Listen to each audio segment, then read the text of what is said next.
Bloody hell.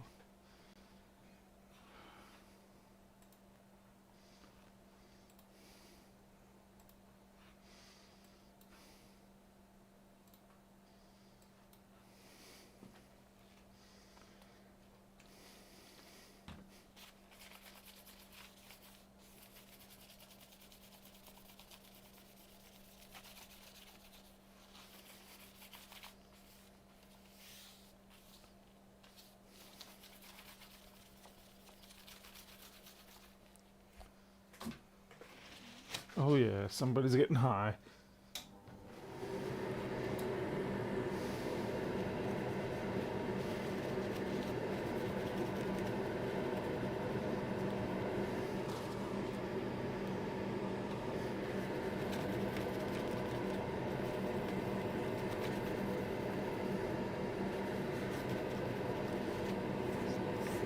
Somebody was naughty and didn't clean their stencil after they used it a week ago.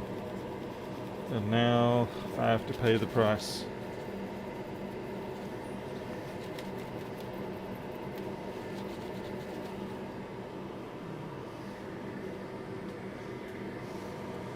Hello, Sam Jordan. It's late evening, about 10:30 here.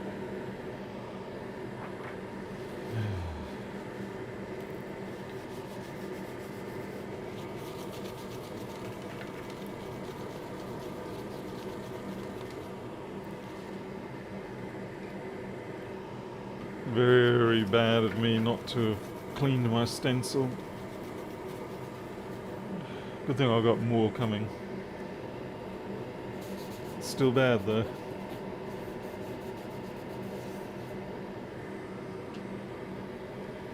Sutterbridge, Stephen W. Yes, week-old crust.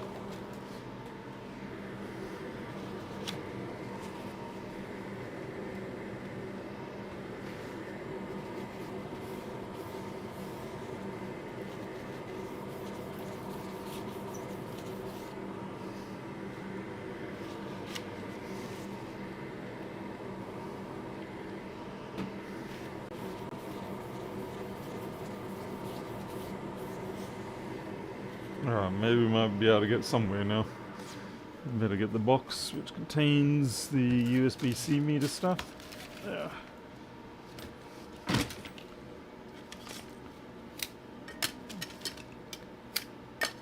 Okay, we're going to do 4. Hello, Mr. Howe, welcome. The pro engineer.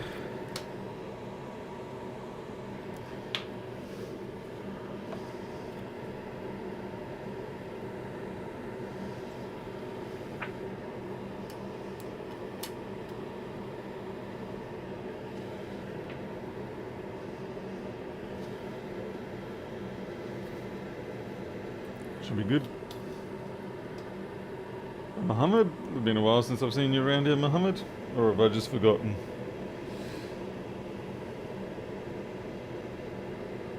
Okay.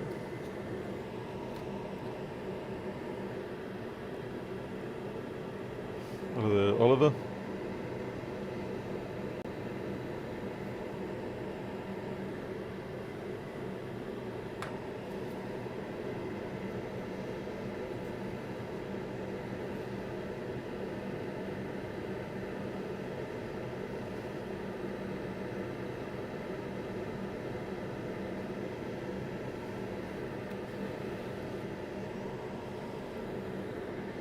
I gotta put this squeegee down somewhere.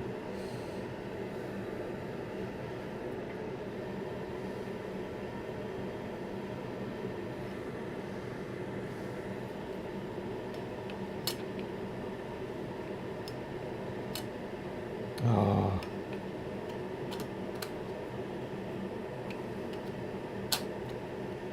How can it be a smidge too large? There we go.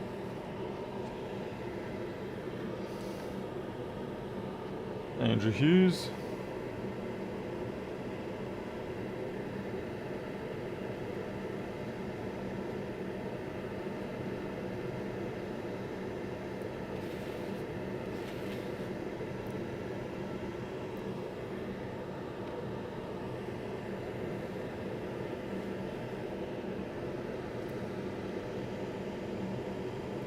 There's a little bit of misalignment there, but it's not too bad. It's within the tolerable range. Okay, and we're going to clean up the stencil before we put it back now.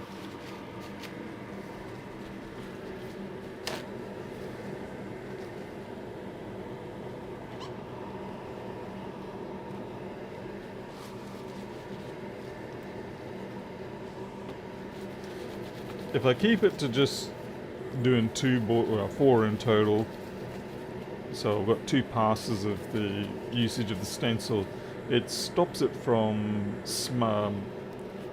accumulating too much trash on the underside. Because more often than not, I'm finding that it's the build-up of excess solder that gets pushed through on the first pass that tends to ruin the process. Because when you put the next one down, it sort of adds that bit of smudged paste over the areas where you don't really want it to be smudged paste. Okay. Alright, that's good, clean.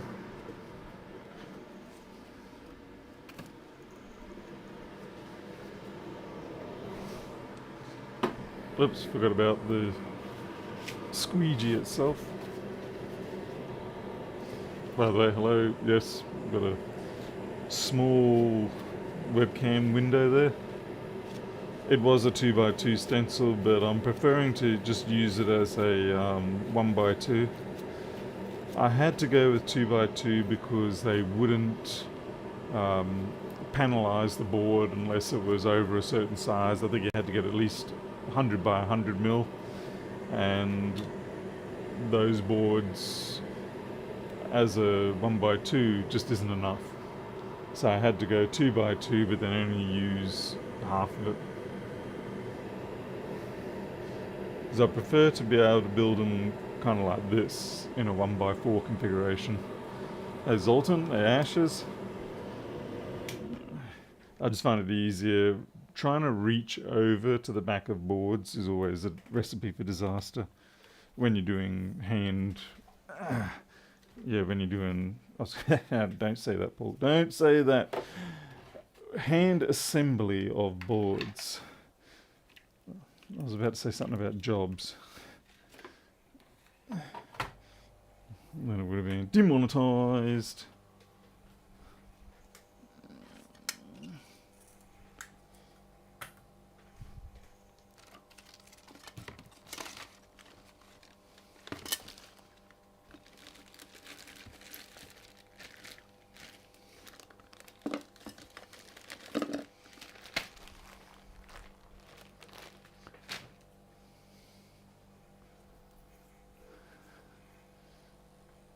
Oh, good on you, Pedro. Good on you, mate. Well done. I hope you're proud of yourself.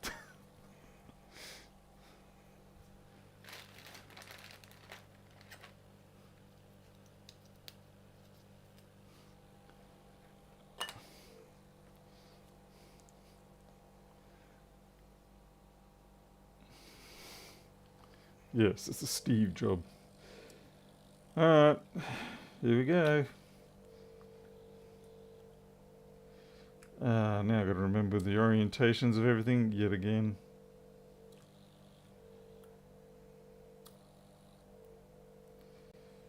I did double check the data sheet for these CN340, CH340Ns, and yeah, unfortunately there's no way I can get a unique serial ID into them. That is limited, I think, to the, I can't remember if it's the E or the H model, but anyway, it's one of the 14-pin versions. And I used to have the 14-pin version on these boards, but I opted to go for the 8. It just was like, I don't need all the rest of the pins for anything. They're just taking up space on the board.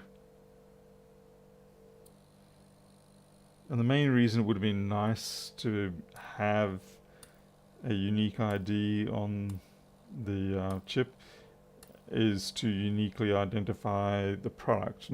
I don't want to have each board having its own ID. I just want each product to have a unique ID in the CH340N so that when it connects to the operating system,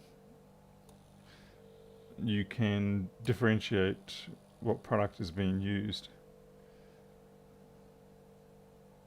Otherwise, you have to do what I'm doing now, which is you sample the data that's coming out of it and see whether it matches what you're expecting. And I mean, that works, but it does mean you're having to sample, and yeah, it is a little bit of extra complication, and it doesn't always work so well.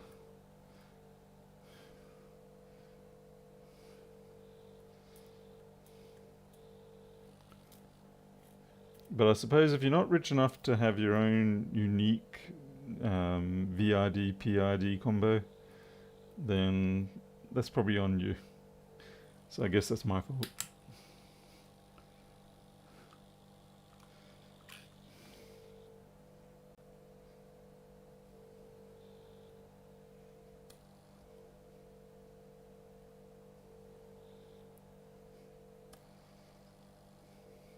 I mean, obviously a dedicated pick and place machine would be better, Zoltan. But unless someone's going to come here, send me a nice $10,000, which is a fairly small pick and place machine, have it all set up for me, all that sort of jazz, then I'm just going to have to stick with doing it by hand for now.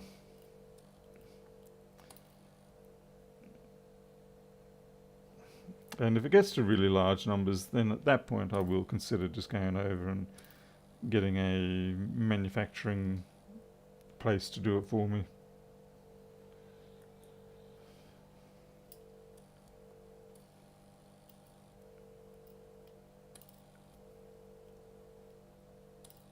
Oh, come on, man. Wow. Oh, this one really didn't want to flip.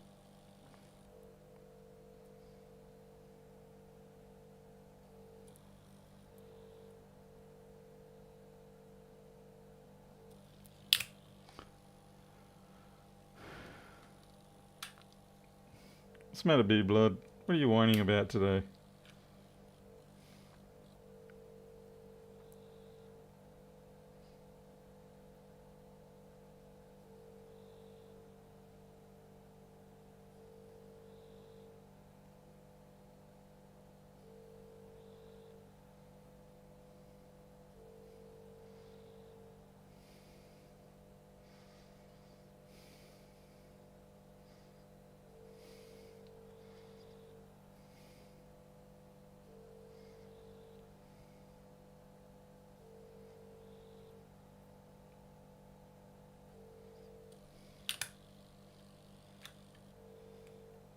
Okay, and just throw some 100 nanofarads everywhere.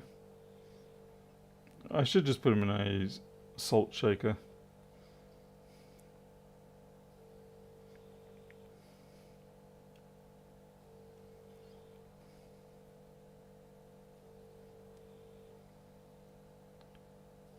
Yeah, just go, once you put all the chips down, just go over with a salt shaker full of 100 nanofarads. Just like shake, shake, shake all over the board. And whichever ones stick, get to stay there.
Hey there, phone repairer. Yeah, I had to change over. I was listening to some other people talk about the impact of the live streams and all that. And I thought, you know what, I'll have a look. I'll have a look and see how difficult it's going to be for me to create the dedicated live channel. And it turns out it was very simple. So I thought I'd give it a whirl.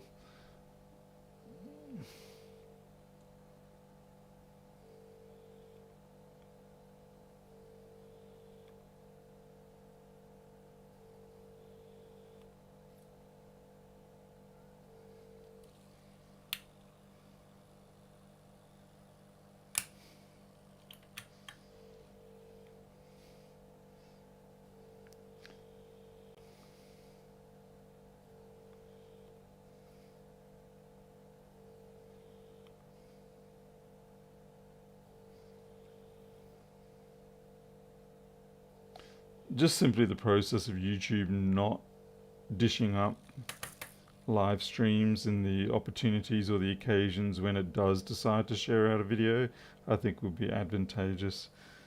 So the chances are it will deliver superior content, as it were. Ah, man, I've forgotten which way these go again.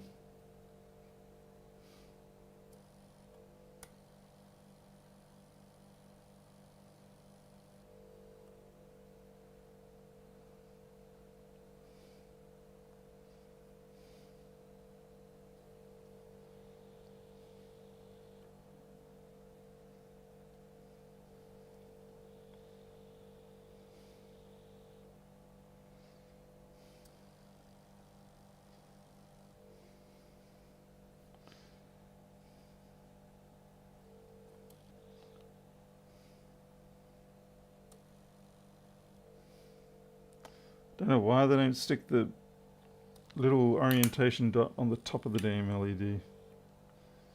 There was a cap I'm missing somewhere there. Okay.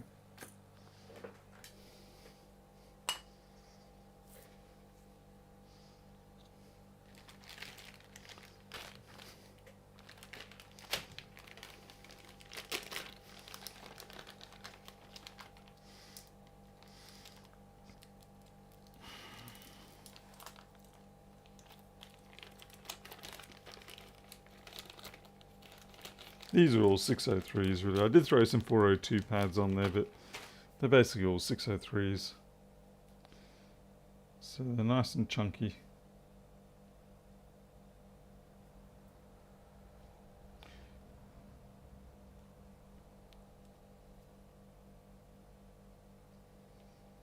These are from the new supply of USB mini ports.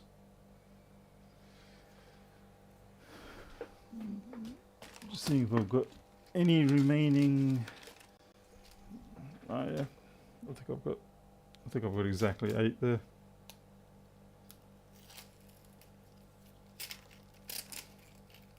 Actually no, I've got 9.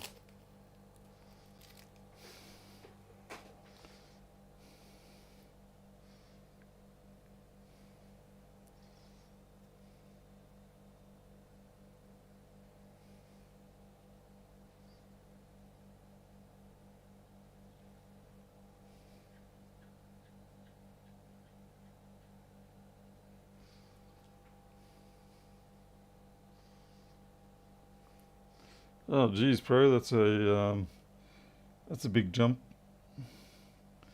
Not sure which direction that jump is, but it was a big one. I suppose it depends a lot on what you're doing on it. If you're basically just web browsing, yeah, if everything's web centric, then you'll probably be okay. Most people usually go instead to what do you call it? macOS, sort of like the safer alternative.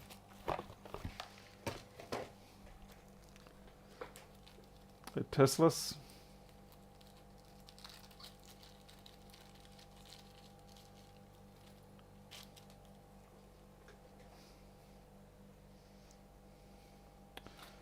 The because these do not have any mechanical keying, so it's a little bit harder to put them down in place.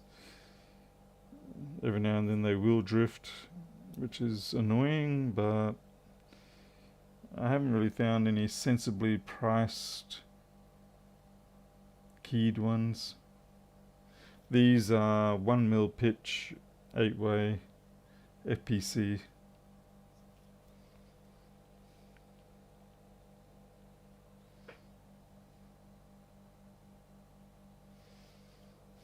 I would have liked them, as well as being keyed, to have the flip lid rather than the slide. I find the slide lock to be a bit annoying. I guess each to their own. I'm sure the slide lock has its advantages.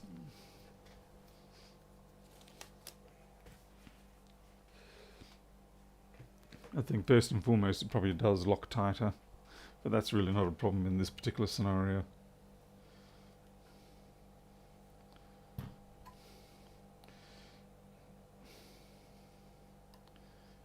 Okay, on this particular reflow I've got to push it up to 210 or so when I do it.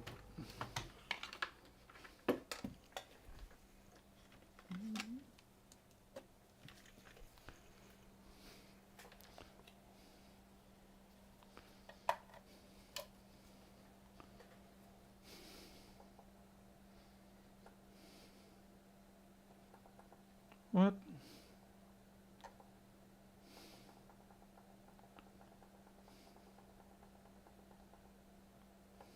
Yep.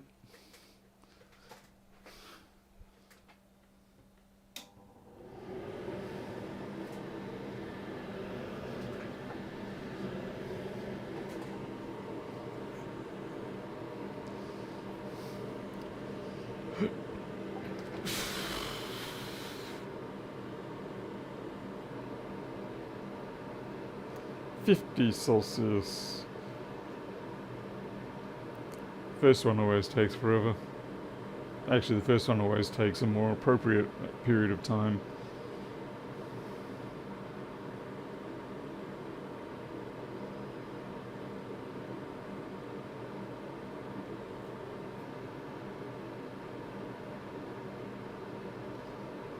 $90.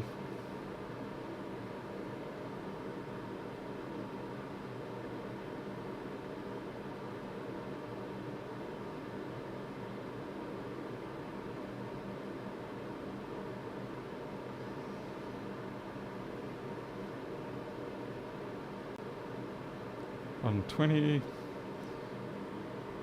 It's a reasonable sort of speed of ramping up. It's still a little bit fast, but it's a bit of junk on there. That was annoying me.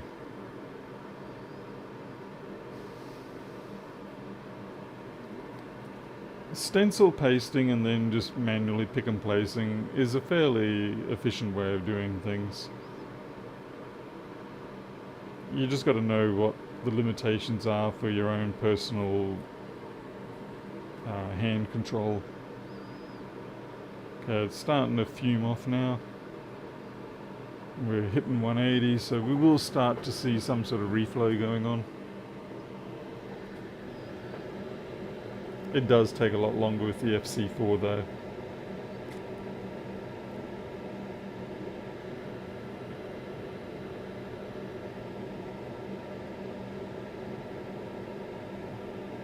It's interesting, that half of the board, this side of the heater, always outpaces the front. Maybe because this is the leading edge and it's getting the cold air from the draft. So we can't really take that off until this one's reflowed. And the slowest part's probably going to be this particular USB mini connector. I probably can cut the heat at this point. Yeah, I'll cut the heat now. There's going to be plenty of latent heat in that hot top.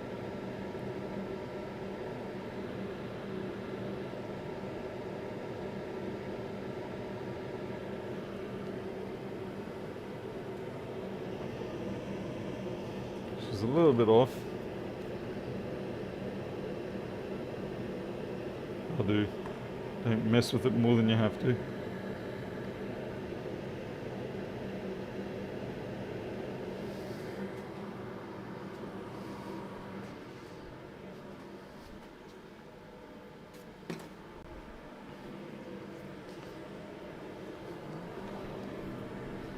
Okay, I'm just going to slide it off. It's still somewhat molten, but like I said, because we don't have any BGAs or anything like that, we can get away with this.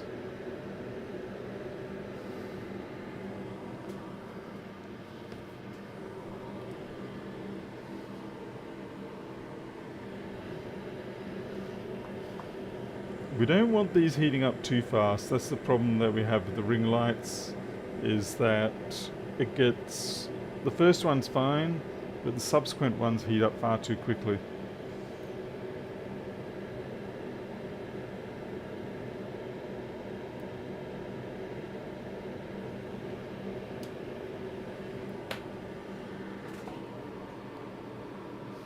Okay, next.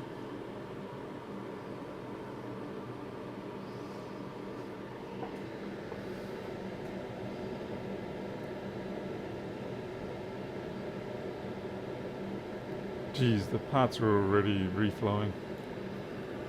That cap there is gonna... Oh wow, it actually pulled itself over. That's impressive.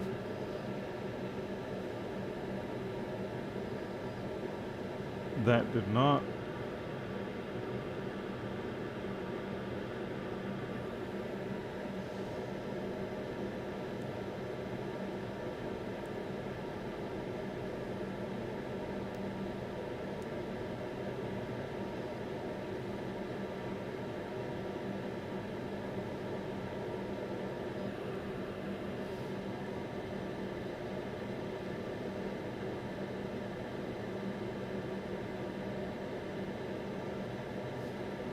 Alright, power off. Yeah, I really dodged up on these caps.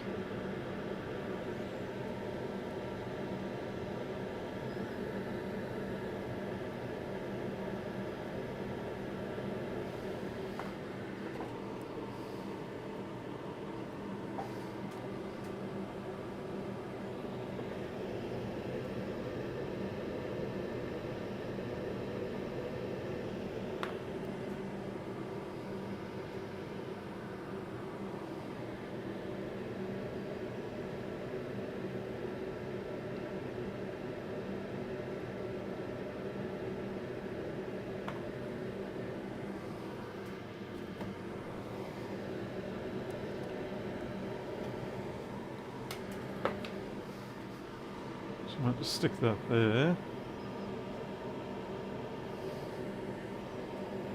Give it a chance to cool the hot top off.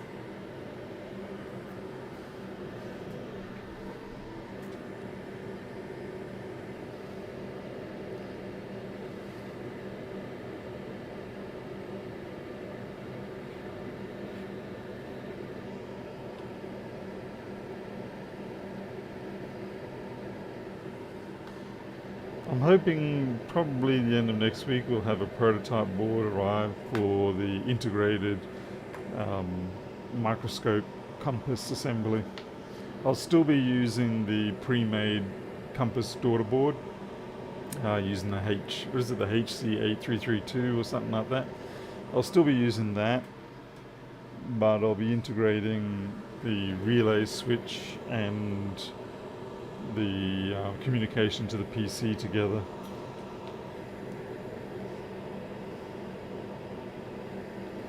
I think these are good.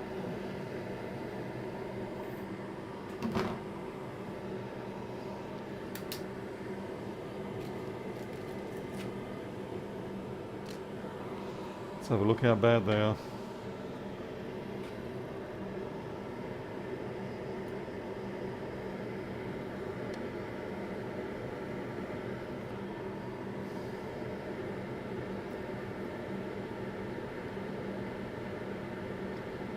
Most important is the sensor. It looks pretty good there.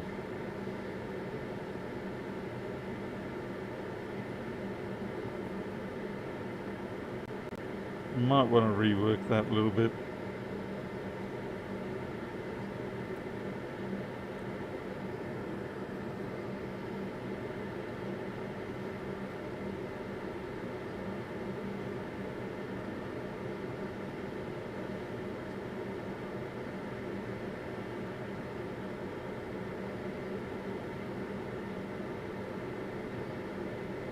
It's fine. Hey there, Harold.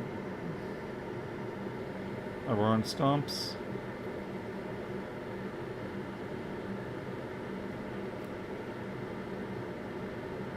Is that pin missing some solder?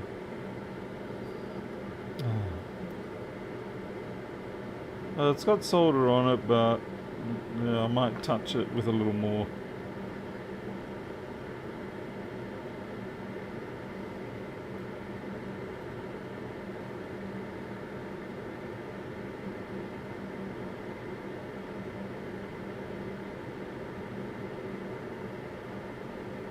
Oh, we've got a bridge down there. Alright. So yeah, we've got a little bit of touching up to do.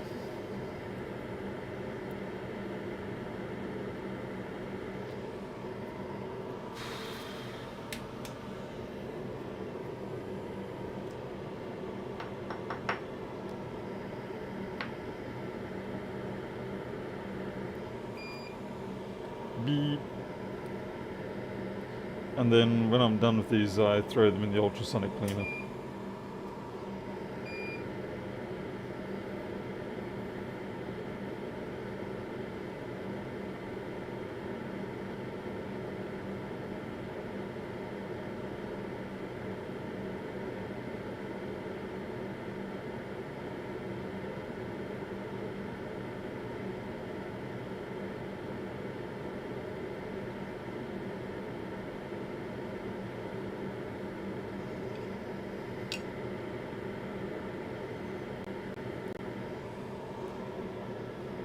Hey there, Tom Morgan. Anyone know if Graham, Admin IT, is doing a stream tonight?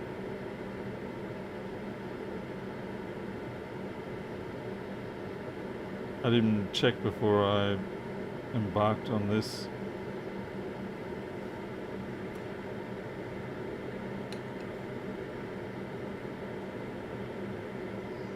Yeah, that one's good.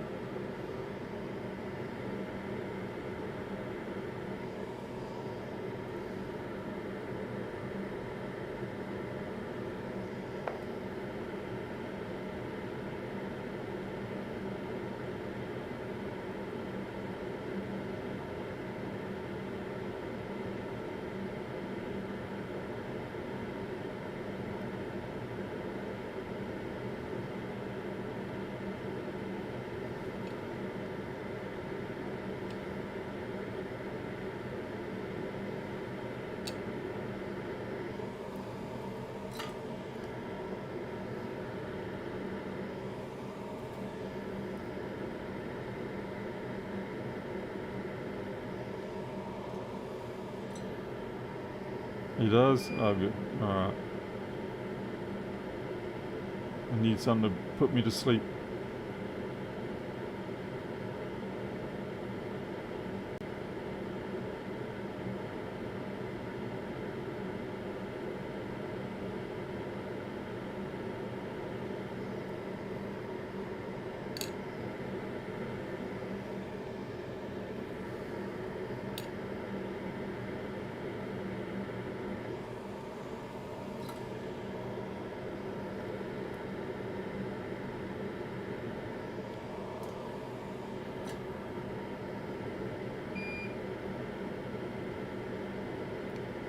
Realistically, these pins are actually soldered, but I just feel a little more confident if I can feel that they've wicked over.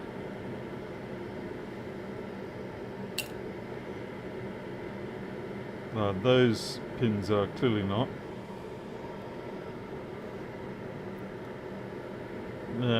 Kitties are meant to wake you up.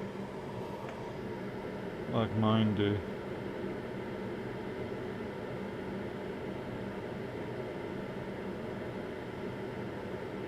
Milo has really decided that he loves to sleep under Daddy's arm, and it's very cute while I'm awake and watching YouTube or whatever.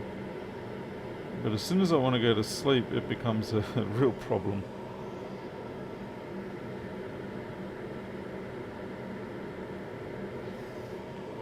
And they do get demanding about what position you're allowed to sleep in.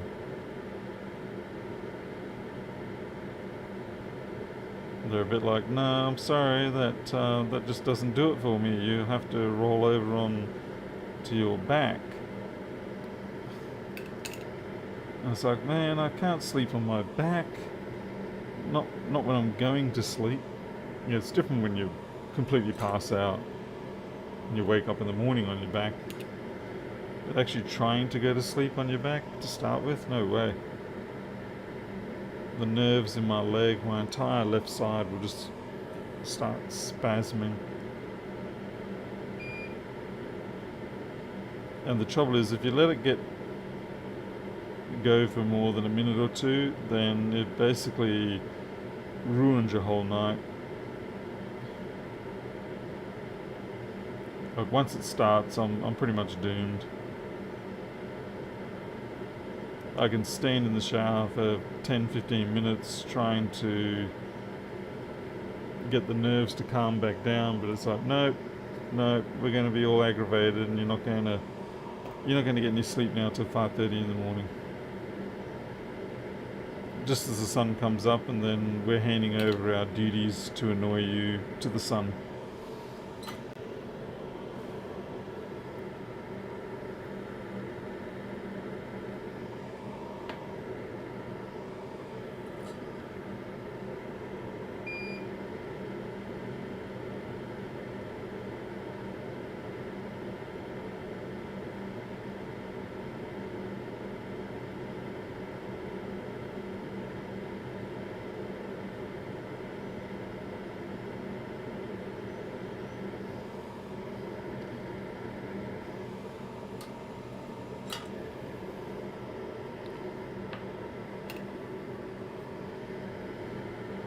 Yeah, I guess I better fill those in. It's the only trouble when you're doing the silkscreen job, is that you can't really fill in these through the board voids.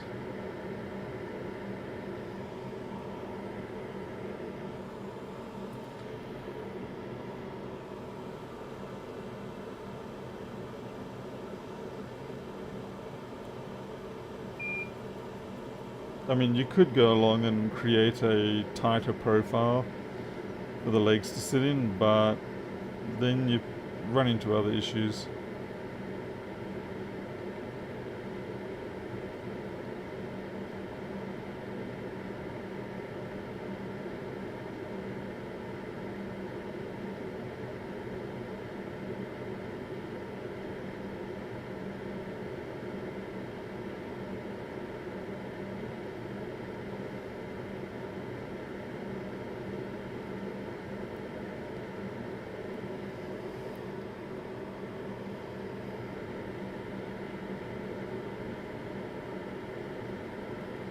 I'm actually surprised they're not more filled up there.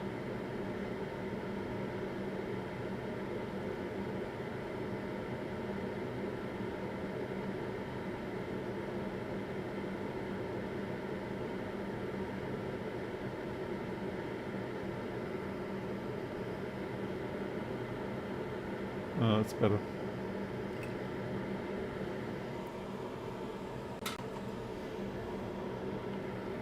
Yeah, cats always want to play, and it's bad enough when you got one. It's near impossible when you've got as many as we do.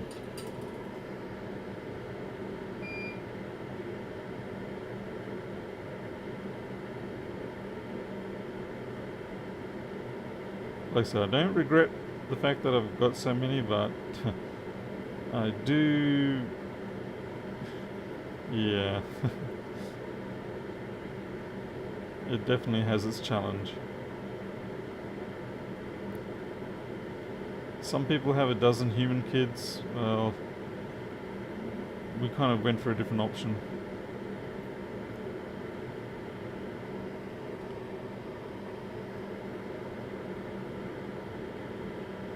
Not entirely willingly either.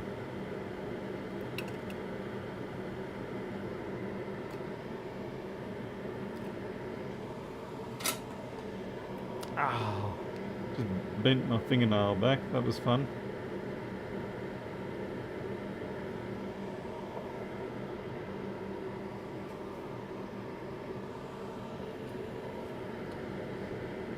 Unfortunately, these are just sort of like the processes you have to do to finish off boards.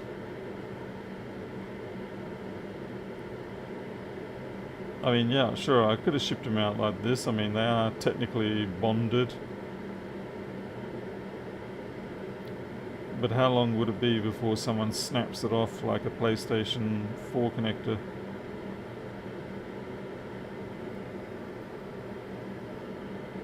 And I'm sure someone still will.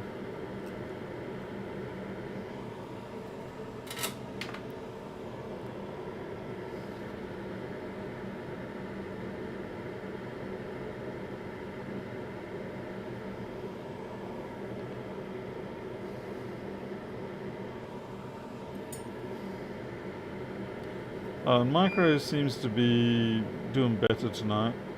So now we've got the fun of working out what the hell went wrong. Why was he the way he was today and yesterday? I've got a couple of theories. One is maybe his insulin is going off, starting to turn. I mean, it looks clear and it hasn't got any bubbles or anything like that, but yeah, sometimes you can't risk it, you just swap it out. The trouble is I have to get a new prescription for it, but because we end up down at the clinic today, we can get that organised.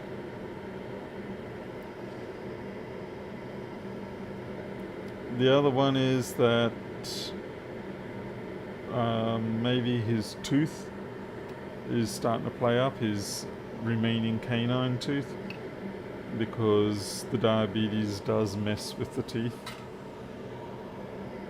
And it could be that he's now feeling pain in that tooth, so we just have to see.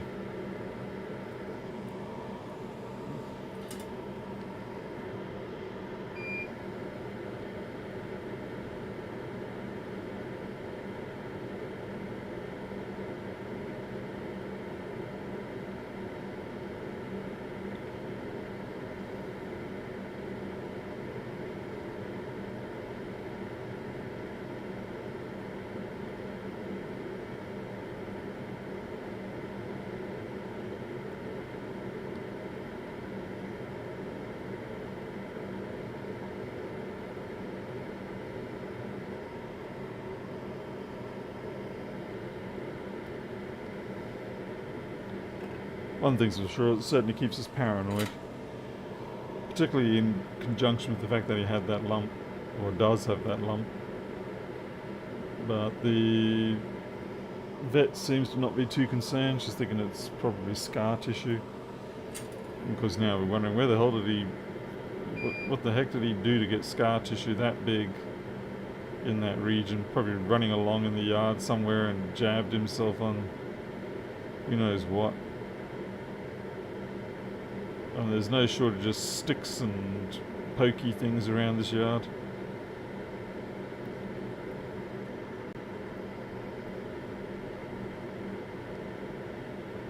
Is it me or has chat died?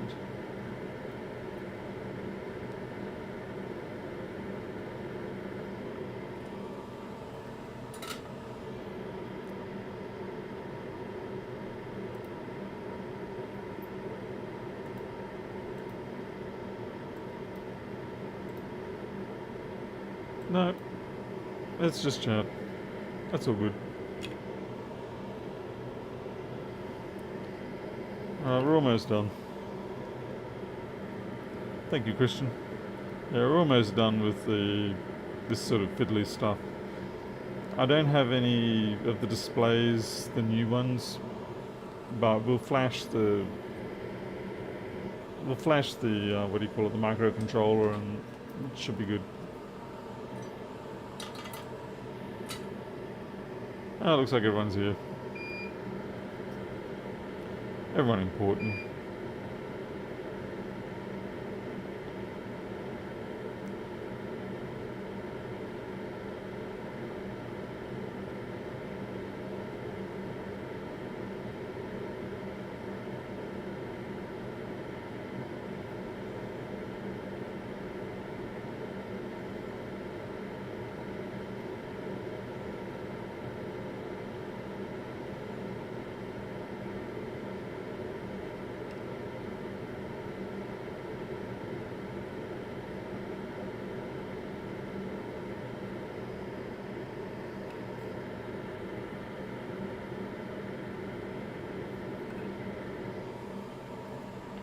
Last one. Hello, Minitom. Yes, this will be where all the live stuff happens, and if anything interesting happens in the live, it'll get edited and sent over to the main channel. And if I happen to do anything interesting or edited just through my daily work as opposed to what I live stream, then that too will also go on the main channel.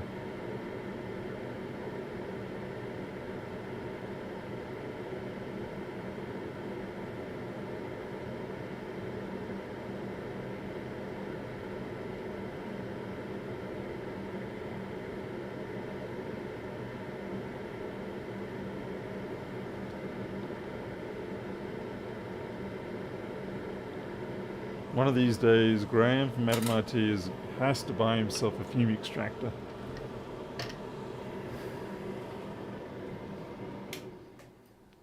I swear I'm getting PTSD watching him do his build work with no extractor.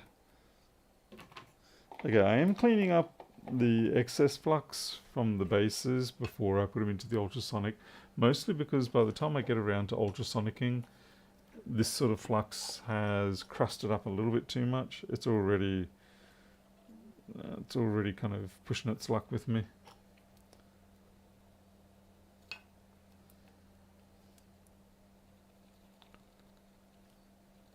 And while the ultrasonic will displace it, I prefer to get rid of it early if I can.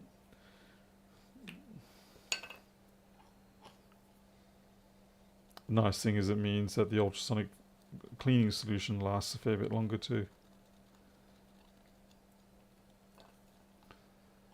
And you're less likely to have a little bit of a drag left behind.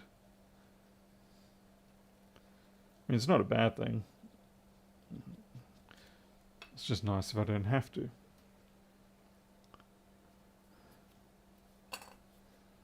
All you need is a tube and a fan to send.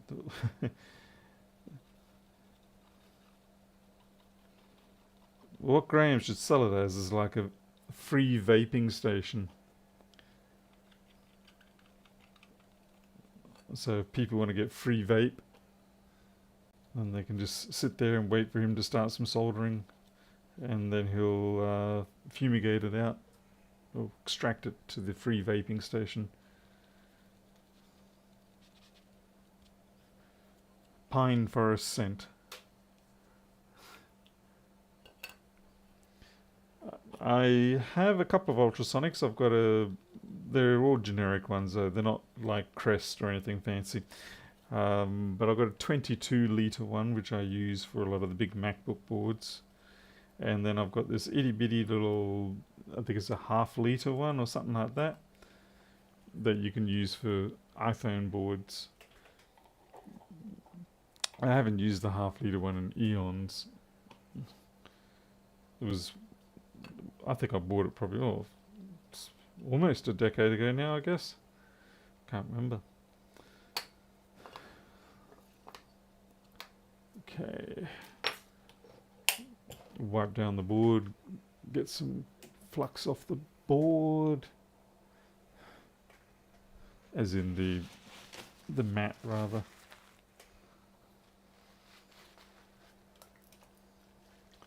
But yeah, having ultrasonic cleaner really does help a lot. It really does put the sparkle back into your boards, assuming you get the right sort of combination of cleaning.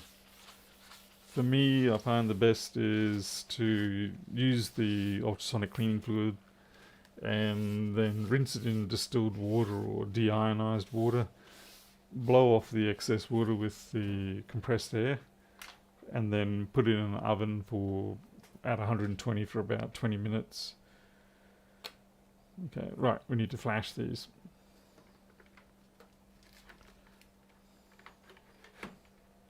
Oof. My new programmer should arrive next week too.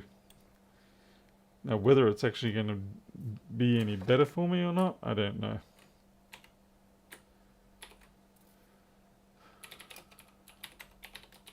One of the few times that I am happy to pay for someone else to produce an item.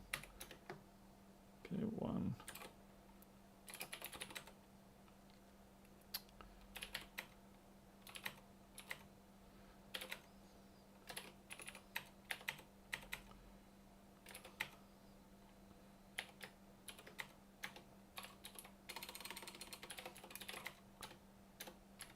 Okay. Glasses. Make sure I get my orientations right, otherwise things do have a tendency to go up.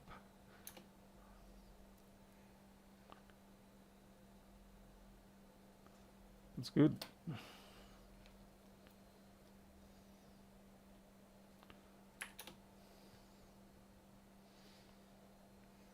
Yeah, we got a problem here already.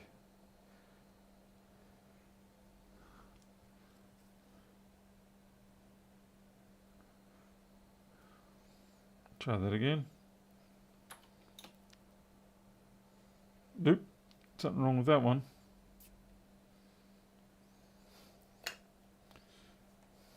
It powers up, but it doesn't program it. That one's fine.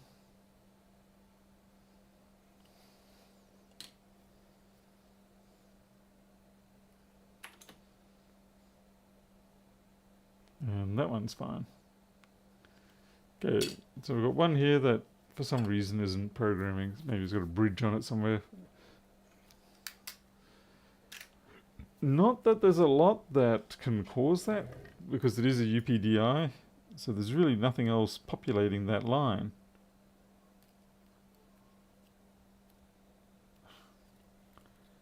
And it definitely says 212. Let's see, what have I missed?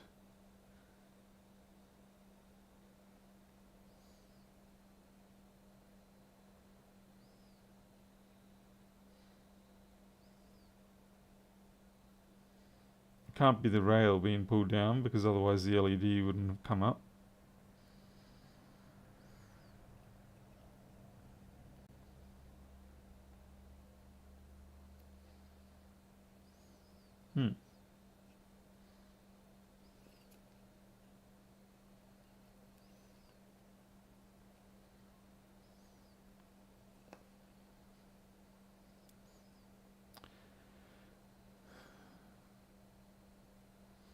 That does not make a lot of sense.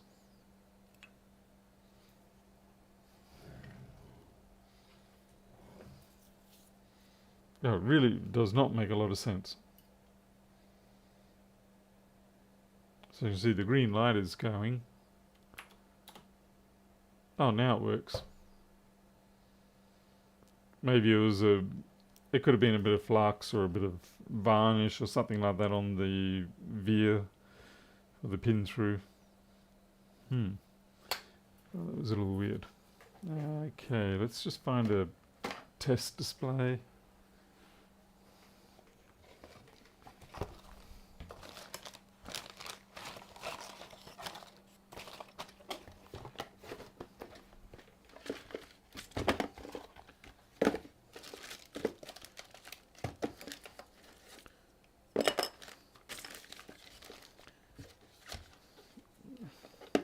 Right, One very beaten up test display.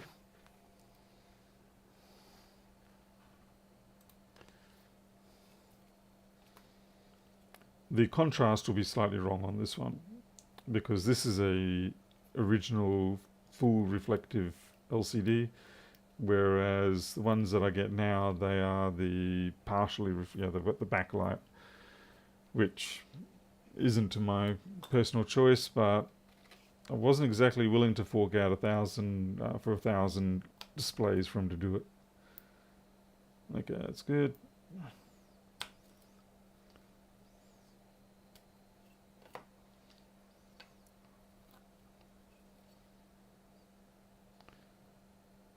I don't know why they took away the full reflective one.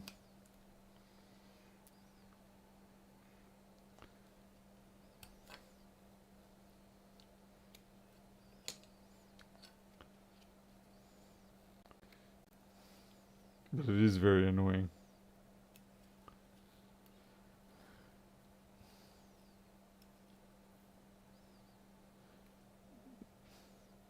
Yeah, Miles, I get nervous with jobs like that because you're always wondering in the back of your mind, like, is this thing going to come back to me in short order? Okay, we've got a bit of a problem trying to get this one to go in. Ah, there it goes.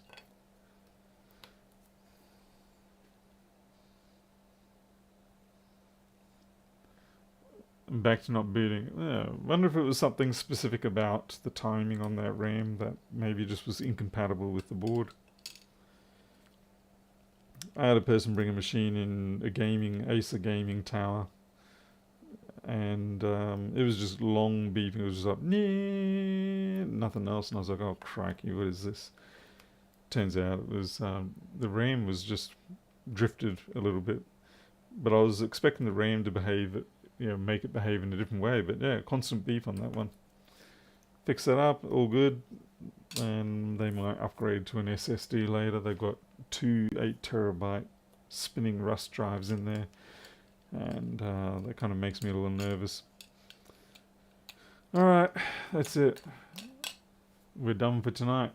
I am now going to kick back, watch some YouTube or whatever, relax for a change, at least until tomorrow, and then maybe I'll try and get some work done on the cat house. I've sort of been slack on that. I've still got some cladding to get done up at the top couple of courses.